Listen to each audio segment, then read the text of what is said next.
lecture, c'est un moment d'intimité. C'est vrai que par rapport au cinéma ou au théâtre, alors bon, après, il y a plein de choses dans le cinéma, hein. Il y a plein de choses qu'on appelle cinéma et qui, voilà, sont très, très différentes. Mais dans la lecture, on est quand même extrêmement actif, puisqu'on invente les images à partir des descriptions. Certaines fois, on peut lire que, je sais pas, qu'un col est rouge, mais pour nous, il restera toujours d'une autre couleur, puisque c'est lié. Ce côté actif de la lecture m'enchante. Avec la musique, c'est autre chose. C'est merveilleux et c'est sans les mots.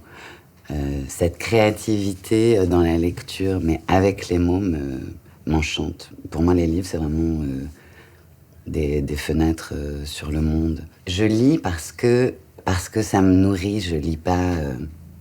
Non, mais parce que souvent, il y a des gens qui pensent qu'on lit pour paraître.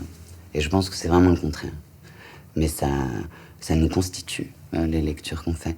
Donc j'ai commencé, face à l'océan de chefs-d'œuvre, on se retrouve quand on commence à lire. J'ai eu des vertiges, mais j'ai trouvé ça magnifique. Je sais que ma soif sera jamais tarie.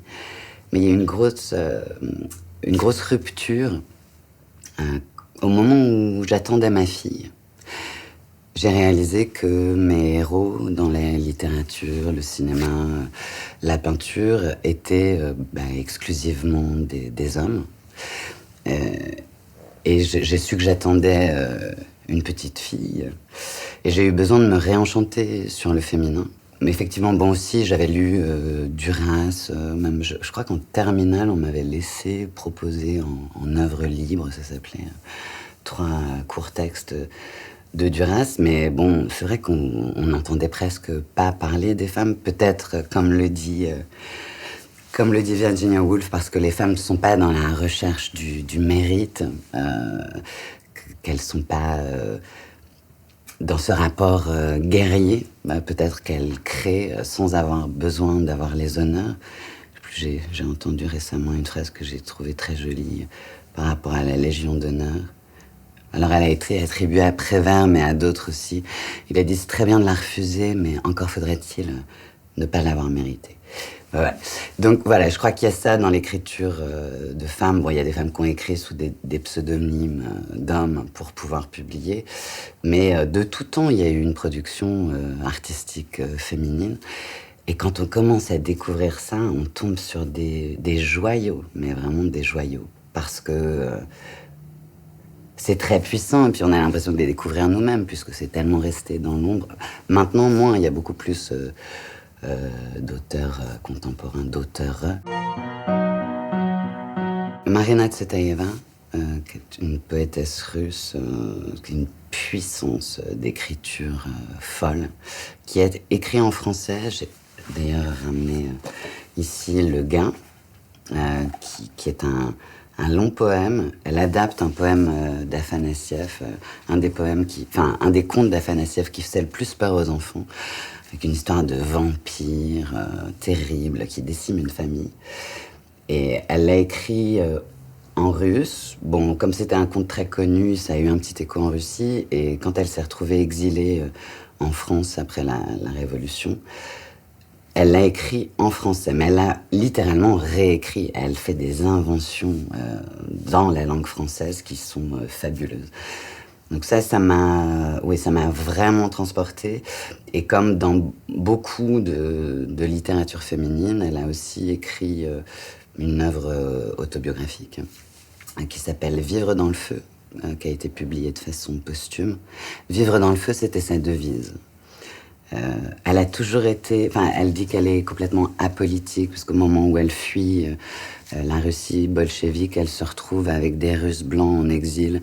Mais alors à ce moment-là, finalement, elle célèbre la Russie rouge, quand elle est avec les Blancs. Quand elle est avec les Rouges, elle écrit un poème sur l'exécution du tsar, qui est d'une émotion folle. Elle essaye justement d'échapper, de jamais être assimilée. Et je crois que, au cœur même de son écriture, il y a cette liberté et voilà, cette devise, vivre dans le feu. On sent qu'à chaque phrase, elle pourrait défaillir, mais défaillir avec énergie, en fait. Et vivre dans le feu, c'est formidable. Il y a à la fois les poèmes qu'elle écrit, parce que la vie a été une lutte redoutable, mais elle rencontre Rilke par correspondance, uniquement par correspondance.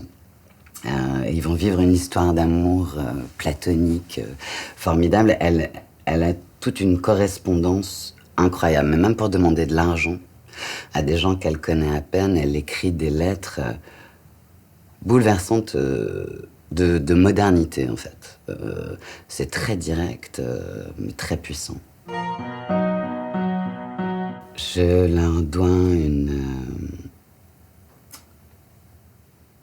un goût de la vie, déjà, vraiment. De la vie, des mots, de la transgression, de la puissance des mots. Aujourd'hui, je trouve qu'il n'y a rien de plus intéressant que d'être une femme. Poulaine Devi, où est-ce qu'elle est assise? La reine des bandits, elle est là. Alors, Poulaine Devi, c'est une femme indienne qui faisait partie de la classe des intouchables, qui a eu une enfance... mais c'est un destin extraordinaire qui est raconté dans cette autobiographie. Elle a été aidée pour l'écrire, puisqu'elle a appris à lire et à écrire en prison. Il y a même un personnage de fiction qui a changé ma vie, je crois. Don Quichotte. Don Quichotte, c'est extraordinaire. Parce que Don Quichotte, avec son imaginaire, impose une réalité à des gens qui se foutent de lui. Mais lui, ça ne fait que nourrir son imaginaire. Et en fait, il vit dans la réalité qu'il veut. Enfin, qu'il veut, c'est au-delà de la volonté, mais c'est des opérations magiques. Par exemple, Don Quichotte, ça m'a fait énormément rire. Le Don Quichotte de Cervantes, c'est... et j'ai découvert le Don Quichotte de Katie Hacker. Donc Katie Hacker, auteure américaine, qui a travaillé vraiment sur la langue. Donc c'est quelque chose qui est très dur à traduire en français. Mais qu'il faut vraiment se proposer, parce qu'elle essaye de voyager entre les genres. Donc en anglais, c'est un petit peu plus facile, parce qu'il y a moins de déterminants, en fait. En français, alors ça donne quelque chose de très particulier, mais Katie Hacker, elle a fait des pastiches merveilleux. Dans Don Quichotte, elle reparcourt toute une partie du théâtre, des chefs-d'œuvre du théâtre européen. Mais elle met tout ça au féminin.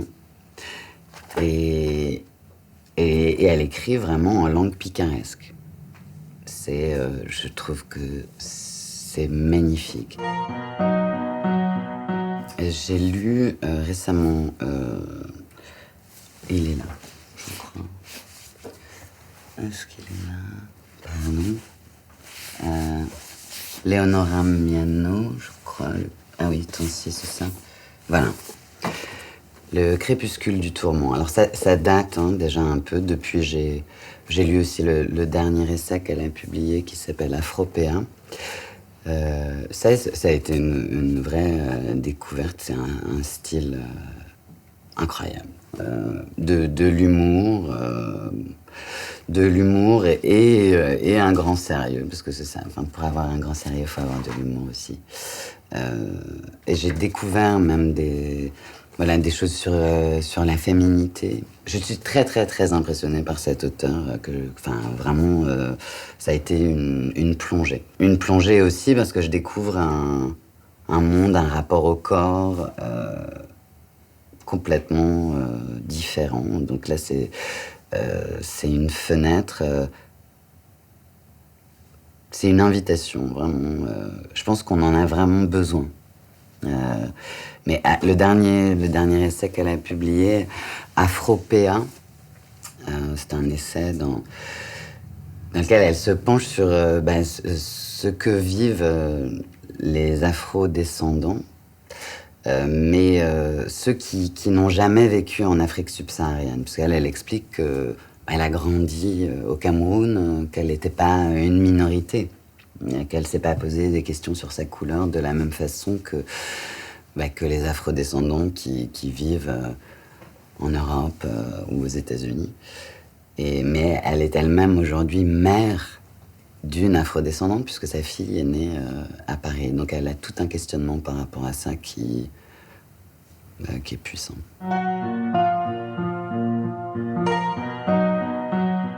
Oui, une responsabilité. Une responsabilité entre moi et moi, en fait. Je n'irai pas porter sur scène un texte que je ne choisis pas, mais depuis quelques années, je lis des livres en public. J'en enregistre aussi, avec les éditions des femmes, surtout. J'ai eu la chance, pour un enregistrement, de rencontrer Toni Morrison, par exemple. C'était incroyable. Elle m'a reçue dans sa chambre d'hôtel. Elle était de passage à Paris pour un festival de littérature américaine. Elle a enregistré toutes ses œuvres elle-même en américain. Aux États-Unis, la culture du livre audio est déjà bien plus avancée qu'ici. Enfin, ça commence à prendre en France. Et elle a eu quelques mésaventures avec des textes qui avaient été enregistrés par des acteurs et ça lui avait pas plu du tout. Elle avait senti qu'on avait dénaturé ses textes. Donc quand elle a su qu'il y avait un projet d'enregistrement de ses livres en français, elle a voulu faire un casting. Donc on s'est retrouvés on avait toutes les deux un peu des grosses voix, on va dire, dans sa chambre d'hôtel pour une lecture de Home. Ça date déjà un peu. Et bon, ça a été un moment merveilleux parce qu'elle m'a elle-même lu son livre. Et c'est une lectrice à haute voix. Vraiment, elle faisait chanter. Enfin, justement, elle faisait pas chanter. Elle voulait surtout pas que le ton soit mis.